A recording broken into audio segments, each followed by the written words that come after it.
네, 임하람 뉴욕 특파원 연결해 보겠습니다. 특파원님, 안녕하세요. 네, 안녕하세요. 이마람 특파원입니다. 네, 뉴욕 증시도 한 주가 시작이 됐고 조금 전에 마감을 했습니다. 마감된 지수 상황부터 전해주시기 바랍니다. 네, 오늘 미국 현지 시간으로 12월 19일 월요일 거래를 시작했습니다. 이제 이번 올해를 이제 2주 가까이 남겨두고 있는데요. 미국 시간으로 이번 주 일요일 날이 성탄절이 되게 됩니다. 산타랠리에 대한 기대감이 상당한 상황이지만 3대 지수는 오늘 일제히 하락하면서 종가를 형성했습니다. 특히 나스닥이 1.5% 가까이 밀리는 흐름을 나타냈는데요.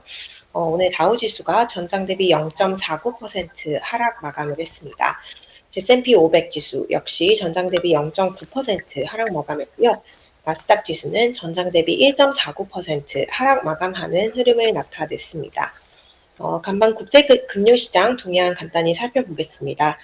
간밤에 뉴욕 쪽에서 큰 이슈가 없었음에도 불구하고 채권 금리 같은 경우는 상당히 큰 폭으로 상승을 하는 모습을 나타냈는데요. 미 10년물 국채 금리가 10bp 가까이 오르면서 3.58%대 나타내고 있습니다.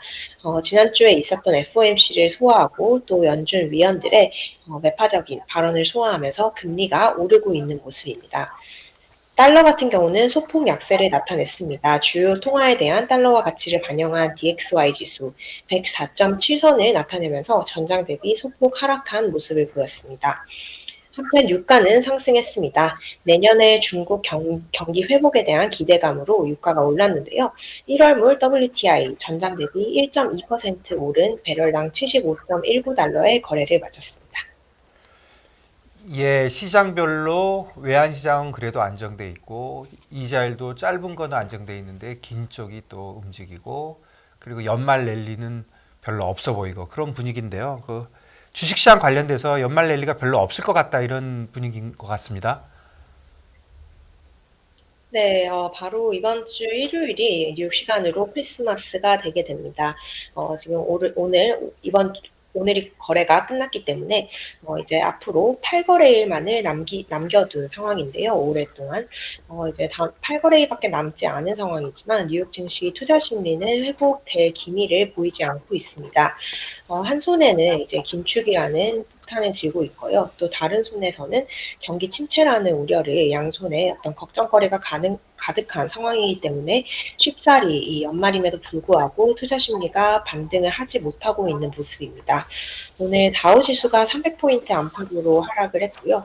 또 S&P 500 지수, 나스닥 지수가 모두 각각 장중 1.3% 그리고 1.7% 이상 하락을 하는 모습을 보였습니다.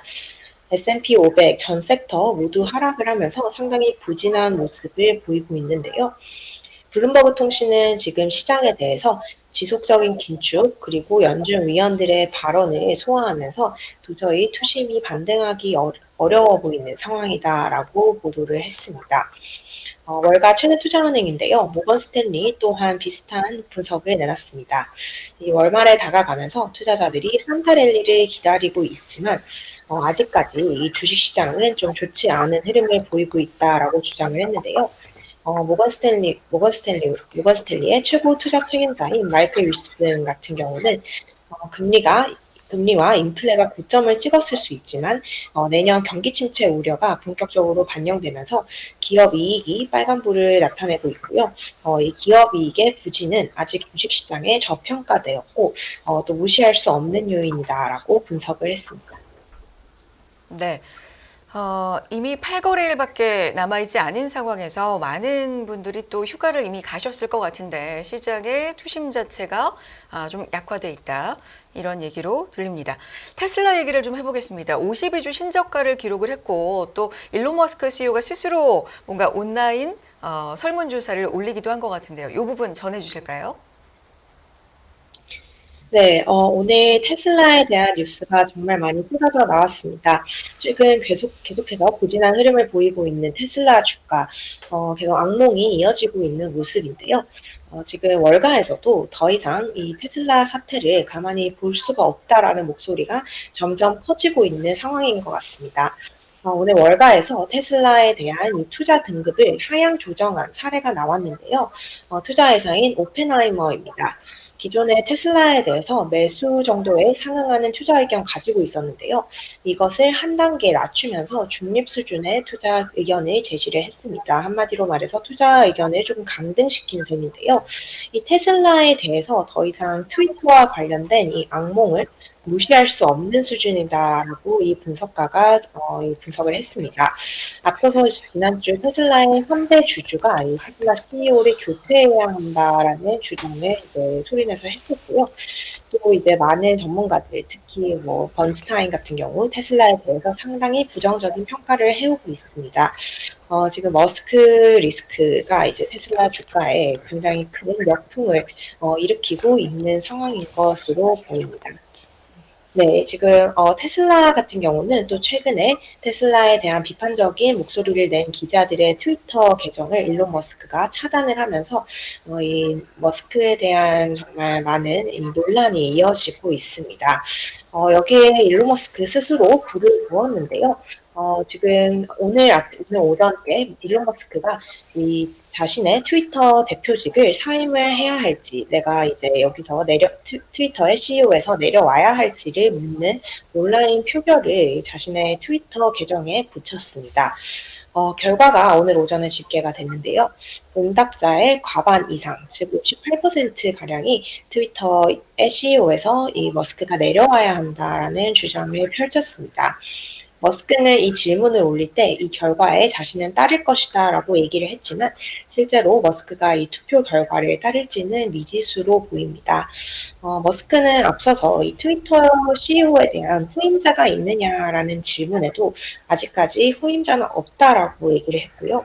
머스크는 원래 당초에는 트위터에서 이제 점점 더 적은 시간을 보내고 다시 테슬라로 복귀할 수 있도록 하겠다고 노력하겠다라고 언급을 했었지만 최근에는 이 트위터에 관련된 트위터에 관련해서 너무 많은 이슈를 만들어내고 있고요. 또 관련된 어떤 기행들이 이 투자자들을 상당히 불안하게 하고 있는 것 같습니다. 테슬라의 주가는 올해 들어 58%가량 폭락을 한 상태입니다. 예, 특히 어제 시장 보면은 특별한 아주 악재를 찾을 수도 없는데 시장이 많이 빠졌는데요. 기술적으로 좀 보면 좋을 것 같아요. 기술적인 분석들 좀 한번 정리해 주시죠. 네, 지금 뉴욕 증시의 기술적 분석가들, 월가의 기술적 분석가들 역시 이 기술적 테크니컬 신호가 다소 불안하다라는 분석을 내놓고 있습니다. 여러 전문가들이 연말이 다가옴에도 불구하고 연말에 갈수록 뉴욕 증시 3대 지수가 더 빠질 수 있다라는 가능성을 제기를 하고 있는데요. 지금 투자하는 오펜하이머 같은 경우는 S&P 500 지수의 차트를 보면 S&P 500 지수가 지난달 만들어진 갭인 3,815선을 회복하지 못할 경우 주가가 회복하기 어려울 수 있다라고 주장을 하고 있습니다. 또 지금 채권 금리는 3.5%가량을 나타내고 있는데요. 채권 금리와 주식 시장이 모두 이제 채권 시장과 주식 시장이 동시에 부진한 흐름을 보일 수 있다라는 분석 또한 나오고 있습니다. 지금 BTIG가 이런 주장을 내놓고 있는데요. 채권과 주식 시장의 상관관계는 계속해서 약해질 것이지만 앞으로 만약에 경제 지표가 좋지 않게 발표된다면 이는 결국 저금리와 주가 하락으로 연결이 될 것이다라고 얘기를 했습니다. 특히 이 전문가가 주목한 점이 S&P 500 지수는 점점 레벨을 낮춰가고 있다라는 점입니다. S&P 500 지수는 4주 연속 지난주까지 하락을 했는데요. 주간 종가 기준으로 전주에 비해서 계속해서 하락하는 흐름을 보이고 있습니다. 점점 더 저점을 낮춰가고 있는 상황인데요.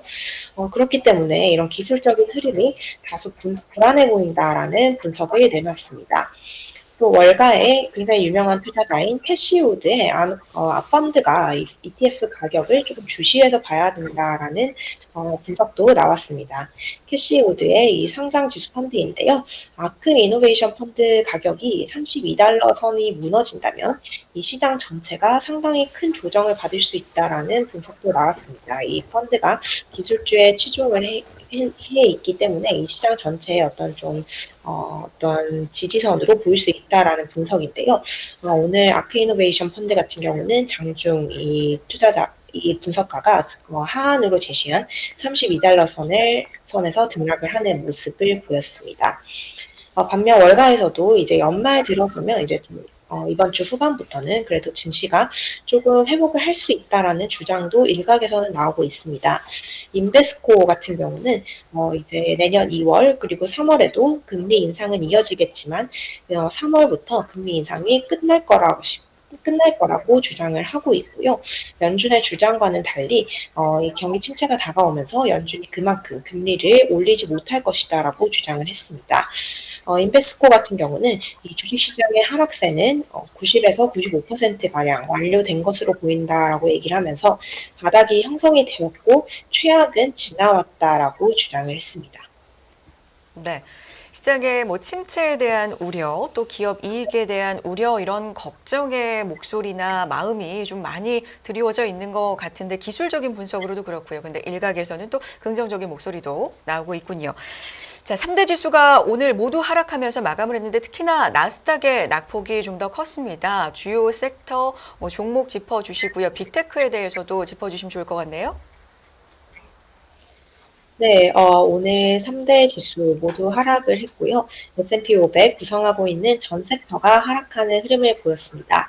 특히 빅테크가 좀 상당히 많이 빠지는 모습을 보였는데요. 그야말로 빅테크 순환의 날로 볼 수 있을 것 같습니다. 뉴욕 증시 최고 대장주인 애플이 오늘 1.78% 가까이 하락을 했고요. 마이크로소프트 2%, 구글 2.1% 이상 내렸습니다. 아마존도 3.5% 이상 내렸고요. 메타 플랫폼스 역시 4% 이상 하락하는 모습을 보였습니다. 오늘 빅테크 관련 악재가 많이 전해졌는데요. 우선 페이스북의 모회사인 메타 플랫폼스 같은 경우는 지금 유럽 쪽에서 좀 안 좋은 소식이 나올 수 있다라는 내용이 전해졌습니다. 이 메타 플랫폼스가 EU로부터 수십억 달러의 벌금을 부과받을 수도 있다라는 소식이 전해지고 있는데요. 이 메타가 반독점 금지법을 위반한 것으로 EU가 보고 있다라는 보도가 나왔습니다. 또 이 메타 플랫폼스 같은 경우는 내년 비용의 20% 이상을 이 메타버스에 투자를 할 것으로 알려졌습니다. 이 메타버스라는 고도의 수익성이 불확실한 부분에 메타 플랫폼스가 계속해서 지출을 늘려가면서 이에 대한 어떤 걱정거리가 투자자들에게 하여금 좀 메타를 우려스러운 시선으로 바라보고 있게 하는 것으로 보입니다. 네, 오늘 아마존 주가 역시 큰 폭으로 조정을 받았는데요. 에버코어 ISI 월가의 최대 투자 자문사입니다. 에버코어 ISI가 아마존의 목표 주가를 150달러로 하향했고요. 또 내년과 내후년의 매출 전망치와 영업이익 전망치를 큰 폭으로 하향 조정을 했습니다. 매출 전망치를 내년 그리고 내후년에 각각 4%, 5% 낮췄고요. 영업이익 전망치 또한 8%에서 9% 이상 하향을 하면서 오늘 아마존의 주가가 3.5% 이상 하락하는 모습을 보였습니다. 오늘 테슬라 같은 경우는 일론 머스크 CEO가 이제 자기가 그만둬야 되냐라는 폴을 올린 이후에 그런 결과가 나오게 되면서 장 초반에는 오히려 3%가량 상승을 하는 모습을 보였습니다. 하지만 장중에 이 상승세를 이어가지 못하고 약보합 수준에서 마감을 했습니다. 네, 그렇군요. 저 마지막으로 어제 경제 지표 중에 그 주택 관련된 지수가 굉장히 나쁘게 나온 것 같은데 그 관련된 소식도 전해주시죠. 네, 미국의 이 부동산 시장 그리고 부동산 관련 지표는 굉장히 부진한 흐름을 이어가고 있습니다. 오늘 미국의 지난 12월, 바로 이번 달 있었던 주택 시장 지수가 발표가 되었는데요. 2012년 이후 거의 10년 만에 최저치로 집계가 됐습니다. 전미주택건설업협회인데요. 12월 주택 시장 지수가 31로 집계가 됐다라고 얘기를 했습니다. 이는 코로나 팬데믹이 주식시장을 강타했었던 2020년 봄을 제외하고는 2012년 중순 이후 10년 만에 가장 낮은 수준입니다. 페드의 금리 인상에 따른 모기지 금리 상승 그리고 인플레이션에 따른 이 주거 비용 부담 그리고 업체들의 어떤 비용 부담이 지금 미국 부동산 시장을 상당히 크게 압박을 하고 있는 것으로 보입니다. 네. 경제 지표도 계속해서 좀 부진하게 나오고 있고요. 또 앞으로 개인 소비 지출 미국 쪽에서 그쪽 지표도 나올 것으로 예상이 돼서 좀 주목할 필요가 있어 보입니다. 조금 전 마감한 뉴욕 증시 상황, 현지 분위기 자세하게 전해주셨습니다. 임하람 뉴욕 특파원과 함께했습니다. 고맙습니다. 네, 감사합니다.